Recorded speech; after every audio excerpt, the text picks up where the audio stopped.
कह पैबू।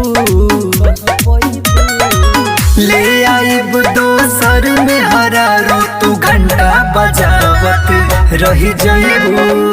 ले आइब दोसर में हरारो तू घंटा बजावत रही जइबू।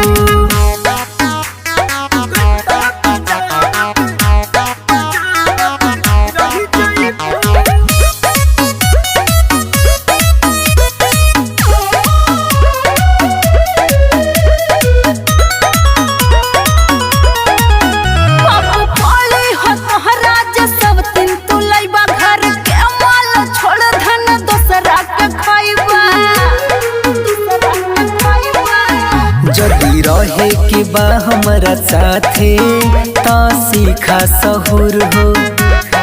प्रेम भाव से रानी तू रहा छोड़ दा तू गुरूर हो। हमर माने बड़ी बात चाहे दिन हो या रात ना तो पाई तलाक तू ढह जइबू। ले आइब दोसर में हरारो तू घंटा बजावत रही जइबू। ले आइब दोसर में हरारो तू घंटा बजावत रही जइबू।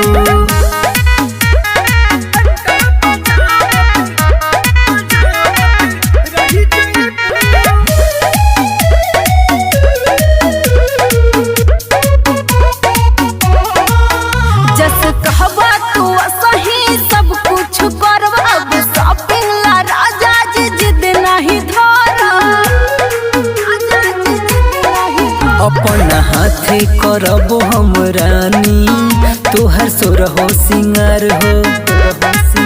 जति मनबू तू हमार बतिया पैबू पेट भर प्यार हो।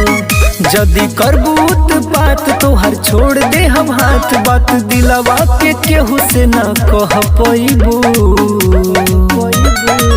ले आइब दोसर में हरारो तू घंटा बजावत रही जइबू।